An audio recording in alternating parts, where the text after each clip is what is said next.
ఢిల్లీ జంతర్ మంతర్ దగ్గర దీక్ష చేసి నిరసన చేసినటువంటి విద్యార్థులపైన ఆందోళనకారులపైన కేసులు ఎత్తేయాల్సిందే. ఇది సీజేపీ కేంద్రం ముందు పెట్టినటువంటి డిమాండ్.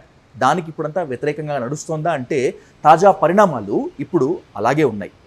ఒకవేళ కనుక ఇదే కంటిన్యూ అయితే మరొక ఉద్యమం కొనసాగుతుందా, అవసరమవుతుందా అనేటువంటి అంశంతో పాటు కేంద్రం సీజేపీ విషయంలో మాత్రమే కాకుండా జంతర్ మంతర్ దీక్షల విషయంలో కుట్రలకు ఇంకా క్లియర్గా మాట్లాడుకోవాలంటే ద్వంద్వ వైఖరి ప్రదర్శిస్తుందా అనేటువంటి అంశంతో పాటు తెలంగాణలో కూడా జంజీ తరహా ఉద్యమం రావాల్సిన అత్యవసరం ఉందా అనేటువంటిదే ఇప్పుడు అత్యంత కీలకమైనటువంటి సందర్భం.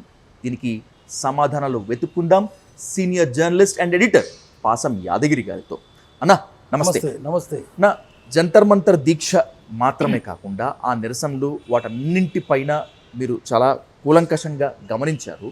కేంద్రం భయపడినట్లే భయపడి తల వంచినట్లే వంచి ఇప్పుడు నిజస్వరూపం బయట పెడుతుందంటున్నారు కొంతమంది ఆందోళనకారులు. మీ అభిప్రాయం ఏంటి? అట్లాగే చేస్తుంది ప్రభుత్వం. ఏంటంటే ఆ రోజు తక్షణం పరిష్కారం చేసుకోవాలి. అబద్ధాలు చెప్పిన 100 అబద్ధాలు చెప్పినా పరిష్కారం చేసుకోవాలి. అందుకని ఏదో వాగ్దానాలు చేసినారు. 3 ముఖ్యమైన డిమాండ్స్ వాళ్ళు 3 నెరవేర్చినారు. దాంతో సోనం వాంగ్చుక్ కానీ దీప్కే కానీ అందరూ మా చర్చలు పెట్టినాము, సఫలమైనవి, విరమించినామని చెప్పినారు. చెప్పిన వెంటనే తోకముడి చేసినారు Bharatiya Janata party. CJP versus BJP అయింది. వాళ్ళు హైదరాబాద్లో ఏం చెప్తారంటే దేశం అంతా చెప్తారు, అది రాత్ గై బాత్ గై. రాత్రి ఏదో వాగ్దానం చేసినాం. హైదరాబాద్లో రాత్ గై బాత్ గై, రాత్రి గడిస్తే మాట కూడా పోయింది. ఎందుకు పోయింది అంటే రాత్రి మందు కొట్టేదో చెప్పేసినామయ్యా, తెల్లారా మందు మూత్రంలో పోయిందయ్యా, మా మాట కూడా మూత్రంలో పోయింది. అట్లా చెప్తారు వీళ్ళు. అట్లాగే ఉంది వీళ్ళది కూడా. బీజేపీ అదే పద్ధతి ఉంది. వాళ్ళు చాలా చెప్పినారు ఎలక్షన్ మేనిఫెస్టోలో, ఏది అమలు చేయలేదు. వాళ్ళు కూడా కాంగ్రెస్ పార్టీ ఎటువంటి వైఖరి అవలంబించిందో అటువంటి వైఖరి అవలంబించింది బీజేపీ కూడా.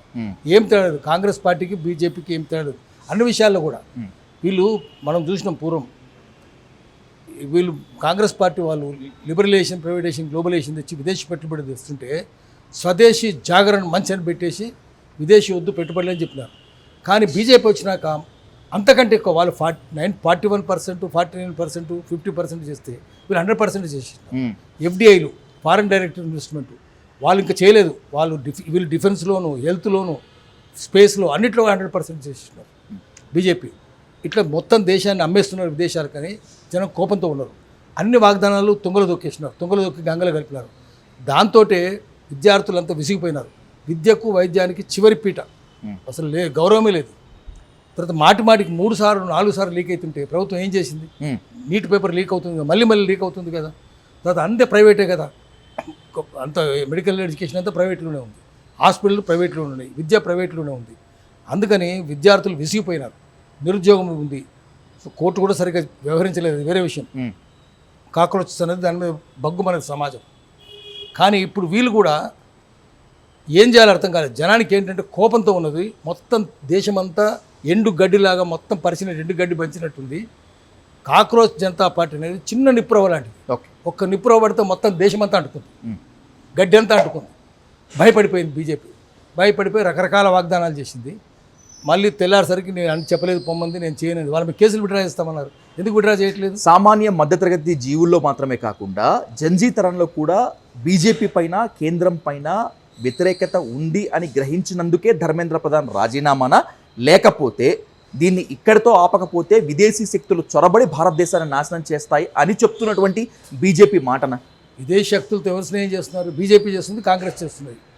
మామూలు జనం ఎక్కడ ఉన్నారు? విదేశీ శక్తులు ఎందుకు వస్తాయి? రావు ఇక్కడికి. మామూలు జనం నిరసన చెప్పిందంత, మామూలు పేదోళ్ళు నిరసన చెప్పినారు. వాళ్ళకు విదేశీ శక్తుల మద్దతు ఎక్కడా లేదు. ఒక దీప్కే ఉండొచ్చు. దీప్కే కూడా ఏముంది, ఆయన దళితుడు, ఆయన పేద దళితుడు, కింది నుంచి వచ్చినవాడు.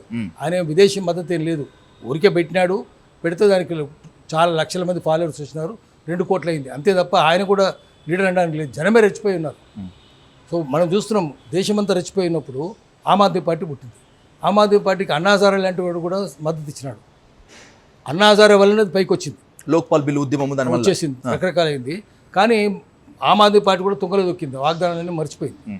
ఇప్పుడు సీజేపీ కూడా ఒక పార్టీగా తయారయ్యి దాన్ని అమలు చేయకపోతే దాని మీద కూడా వ్యతిరేకత వస్తుంది ప్రజల్లో. ఓకే, దాని మీద వ్యతిరేకత వచ్చే అవకాశం ఉంది. ఎందుకంటే మేము ఆమ్ ఆద్మీ పార్టీ చూసినాం కదా, మేము మద్య నిషేధం అని చెప్పినారు, మద్య నిషేధం చేయకపోగా అన్ని అవినీతి పనులు ఆఖరికి కవితతో కూడా దొంగ పనులు చేయించారు, చూసినాం కదా, కేసులు కూడా అయిపోయినాయి కదా. సో అందుకనే ఆమ్ ఆద్మీ పార్టీ పోయింది, ఇక్కడ కూడా సీజేపీ పెట్టిపోతే అందుకనే పార్టీ పెట్టినప్పుడు దానికి ఒక క్లియర్ మేనిఫెస్టో ఉండాలి, ఓకే, తర్వాత ఒక కాన్స్టిట్యూషన్ ఉండాలి, రాజ్యాంగం, దాని నిబంధనలు అంటాం, పార్టీకి నిబంధనలు ఉండాలి. ఎలక్షన్ కమిషన్కి ఇచ్చేటప్పుడు ఒక మేనిఫెస్టో, ఈ మేనిఫెస్టో ఎట్లా అమలు చేస్తారు అంటే మా రాజ్యాంగం ఇది, దీని నిబంధనావళి, దానికి ఏముంటుంది, లీడర్ పాలసీ ఉంటుంది, క్యాడర్ పాలసీ ఉంటుంది, సోషల్ ఆడిట్ కూడా ఉంటుంది, తప్పు చేస్తే శిక్షలు ఉంటాయని చెప్పాలి, ఆడిటింగ్ కూడా ఉండాలి కదా. మీరు చెప్పింది ముమ్మాటికి వాస్తవం. ఒక పార్టీ అయినా ఒక పోరాటమైనా దానికి సిద్ధాంతం అలాగే ఉండాల్సిందే. సిజేపీ ఆవేశంలోంచి పుట్టింది, అంతే, ఆలోచన నుంచి పుట్టలేదు. సరే, ఇప్పుడు ఒక అతిపెద్ద విజయం అయితే సాధించింది కదా యాదగిరి, సాధించింది. కానీ మళ్ళీ బాధ్యత గుర్తించదా? మళ్ళీ బీజేపీ వెనక్కి తగ్గింది అనుకోండి, మళ్ళీ ఏం చేస్తారు, అది సమస్య వస్తుంది. సోనం వాంగ్చుక్ మళ్ళీ నిరాహార దీక్ష చేయలేడు కదా, మళ్ళీ చేయలేడు ఆయన, మళ్ళీ రారు, దీక్షలు చేయలేరు జనం, మళ్ళీ చేస్తే దాని వెనక ఎవరు పోరు. అందుకని ఏంటంటే అది ఒక సుస్థిరమైన పార్టీ లాగా ఎదగాలి. ఓకే, ఎదగాలంటే దానికి ఒక మేనిఫెస్టో ఉండాలి, క్లారిటీ ఉండాలి. నువ్వు అందరు ఎన్ఆర్ఐలను పట్టుకుంటే వాళ్ళకి ఏముంటుంది, ఎన్ఆర్ఐలకు ఏం అవగాహన ఉంటుంది, మీకు గ్రాస్ రూట్ లెవెల్ అవగాహన ఉన్న వాళ్ళు కావాలి. మేనిఫెస్టో రాసేటప్పుడు ఓకే, గ్రామాల్లో ఏముంటుంది, ప్రజా నాడి తెలిసిన వాడు, ప్రజల నాడి, అందులో అట్టడు ఉన్న ప్రజల నాడి, Exactly. చెంచుల నాడి తెలియాలి, గోండుల నాడి తెలియాలి, సవర్లు, జాతాపులు, బిల్లులు, సంతాళ్ళు, వీళ్ళ గురించి తెలియాలి మీకు మొట్టమొదట.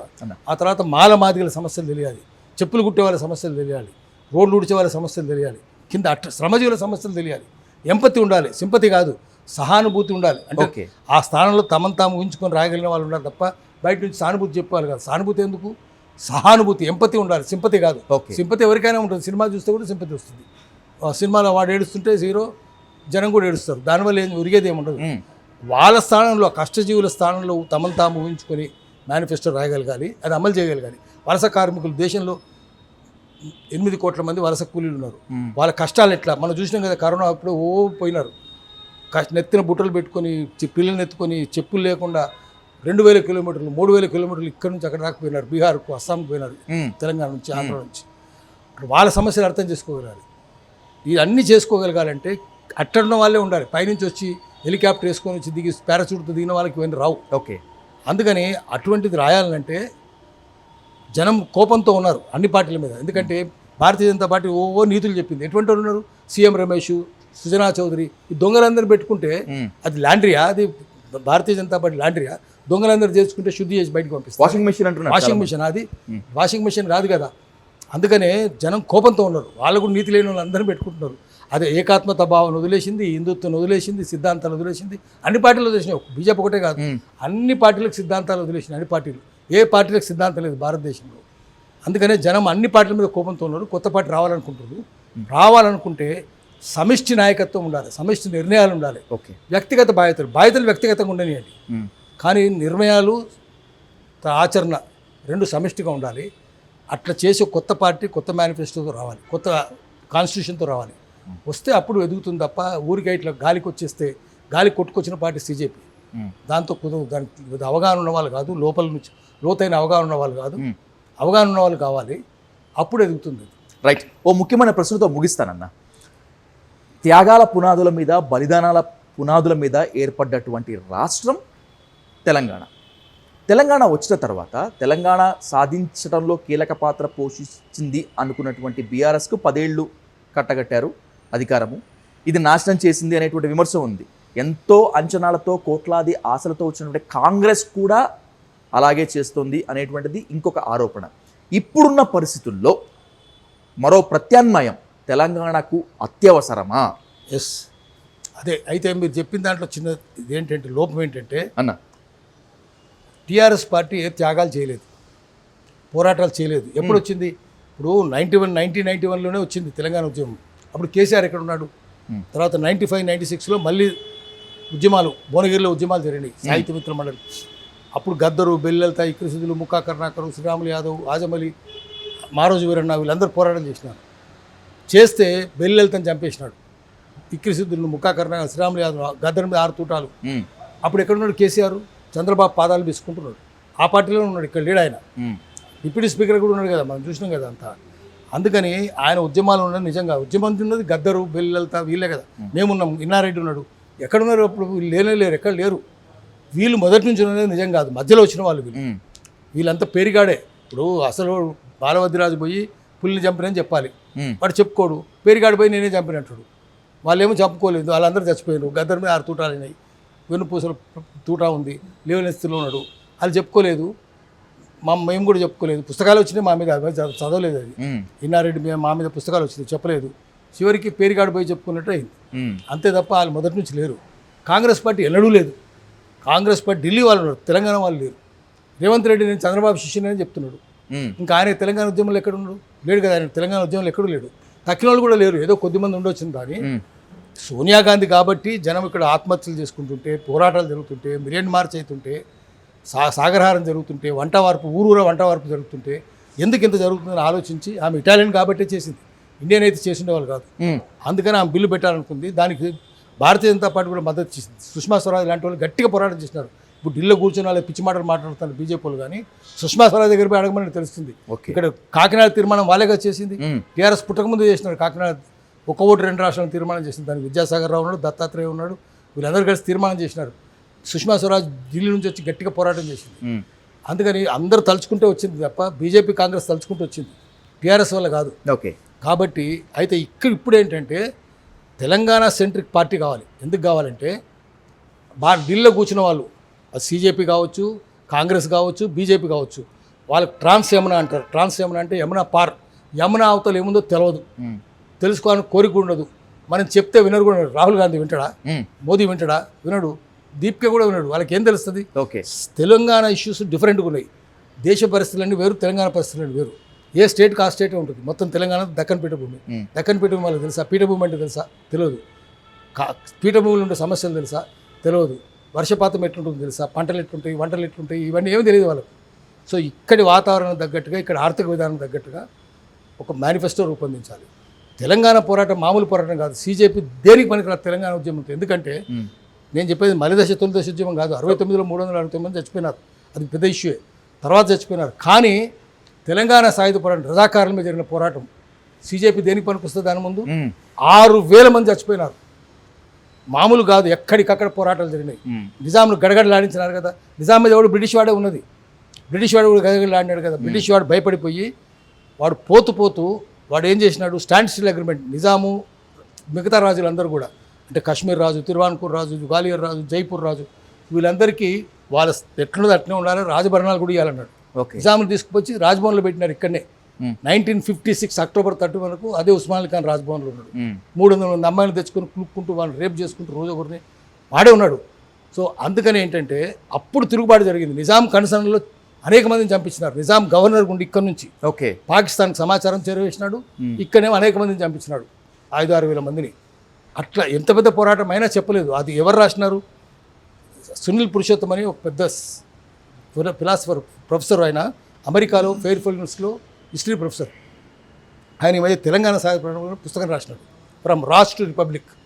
ఎవరైతే Mysore police, Malabar police Telangana armed స్ట్రగుల్లో ఇక్కడ జనాన్ని, గెరిలాన్ని కొట్టి చంపింది, గోళ్ళు ఉడబీకి, కళ్ళు ఉడబీకి, గుడ్లు ఉడబీకి చేసింది, వాళ్ళు రాసిందంతా అది క్లాసిఫైడ్ డాక్యుమెంట్. 50 ఏళ్ళ దాకా ఆర్మీ వాళ్ళు రాసుకోవాలి. 50 ఏళ్ళకు డీక్లాసిఫైడ్, బహిరంగం అవుతుంది. అవి చదివి తెలంగాణలో ఉన్నటువంటి యోధుల్ని మేము ఎక్కడా చూడలేదు, ఇక్కడనే పెద్ద యోధులు ఉన్నారు, త్యాగపురుషులు ఉన్నారు, భయపడరు దేనికి అని చెప్పి వాళ్ళని చంపిన ఆర్మీ వాళ్ళే చెప్పినారు.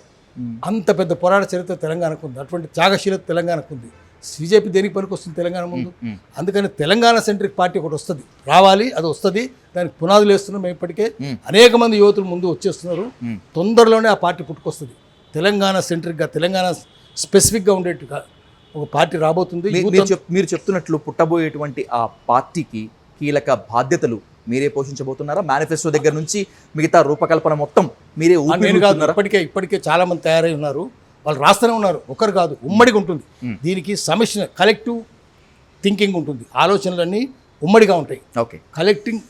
కలెక్టివ్ డెసిషన్ మేకింగ్ ఉంటుంది. నిర్ణయాలు కూడా ఉమ్మడిగానే ఉంటాయి, సమిష్టిగానే ఉంటాయి. సమిష్టి నిర్ణయాలు, సమిష్టి ఆలోచనలు అవన్నీ కలిపి చేస్తారు. రేపు సమిష్టి బాధ్యతలు కూడా ఉంటాయి. అందరు కలిసి నిర్ణయిస్తారు. ప్రతి ఊరు నుంచి సేకరిస్తున్నారు, ఊరు నుంచి, జిల్లా నుంచి సేకరిస్తున్నారు. ఆదిలాబాద్ జిల్లా సమస్యలు వేరు, కరీంనగర్ జిల్లా సమస్యలు వేరు, మహబూబ్నగర్ జిల్లా సమస్యలు వేరు, నదులు ఉన్న చోట వేరు, నదులు లేని చోట వేరు. అవన్నీ సేకరిస్తున్నారు. ఎట్లెట్లా విధ్వంసం జరిగింది తెలంగాణలో, మళ్ళీ దాన్ని ఎట్లా కాపాడుకోవాలి, ఎక్కడెక్కడ ఏ పరిశ్రమలు పొల్యూషన్ వచ్చింది, ఫార్మా ఎఫ్లెంట్స్ ఎంత భయంకరంగా తయారైంది, పాశమైలా పండించరు, వాటిని ఏం చేయాలి, ఎట్లా చేయాలి, ఇవన్నీ ఆలోచిస్తూనే ఉన్నారు. ప్రాజెక్టులు కడితే ఏమవుతుంది, కడితే నిరావాసితులతో ఏమవుతుంది, వాళ్ళకి నష్టపరిహారం ఇస్తున్నారా లేదా, పునరావాసం ఉందా లేదా, ఇవన్నీ పరిశోధన చేసి అద్భుతమైన మేనిఫెస్టో ఇప్పటికే రాసేసారు. అవి రెడీగా ఉంది. యూత్ ముందు నడుపుతారు. ఓకే, వాళ్ళ యూత్ కూడా చేస్తున్నారు. ఇప్పటికే తయారైంది. మేము ఇప్పటిదాకా చెప్పదలుచుకోలేదు. ఇప్పుడు ఎందుకు చెప్తున్నాం అంటే సమయం వచ్చింది కాబట్టి, సీజేపీ వచ్చింది కాబట్టి చెప్తున్నాము. మేము కూడా ఏం చేస్తున్నామంటే దేనుగు దంతాల్లాగా ఉండాలి. ఏనుగు దంతాలు ఏం చేస్తాయి, నమిలే పనులను చూపించవు. నములుతాయిగా చూపించదు. చూపించే పనులతో నమలదు. ఇప్పుడు మా వాళ్ళు కూడా అదే చేస్తున్నారు. వాళ్ళందరూ ముందే ఉన్నారు, రెడీగా ఉన్నారు. యూత్ అంతా వాళ్ళు రెడీగా గజదంతాల్లాగా ఉంటారు అన్నట్టు. ఓకే, నమిలే పనులను చూపించరు, చూపించే పనులతో నమలరు. వాళ్ళు అవన్నీ చేస్తున్నారు. మేము ఊరికే చెప్తున్నాం. అసలు వాళ్ళు వేరే ఉన్నారు. వాళ్ళు బయటకు వస్తారు. పెద్ద శక్తి ఉంది. సీజేపీ కూడా దీని ముందు సిగ్గుపడిపోయేటట్టుగా. ఎంత సమయం పట్టొచ్చు ఈ ప్రత్యామ్నాయ తొందరలోనే బగ్గున ఎప్పుడైనా రావచ్చు. ఇప్పటికే అది ఫిజిక్స్లో ఏం చెప్తారంటే పరిమాణాత్మక మార్పు, గుణాత్మక మార్పు. పరిమాణాత్మక క్వాంటిటేటివ్ అంటే 99 డిగ్రీలు మసులింది. ఏ నిమిషమైనా 100వ డిగ్రీకి వచ్చేస్తుంది. అది గుణాత్మక మార్పుకు రావచ్చు. ఏ నిమిషమైనా గుణాత్మక మార్పు రావచ్చు. దానికోసం మేము కూడా ఎదురు చూస్తున్నాం. మొత్తం తెలంగాణ ప్రజానీకం కూడా ఎదురు చూడాలి. రైట్, అది కన్నా ఖచ్చితంగా మళ్ళీ ఆ సమయం వచ్చినప్పుడు మళ్ళీ కలుస్తాను. భవిష్యత్తు మాత్రమే కాకుండా భవిష్యత్తు వ్యూహం పైన, కార్యాచరణ పైన చాలా ఇన్ డీటెయిల్గా చర్చిస్తాను. థ్యాంక్ యూ సో మచ్ అన్న. Thank you.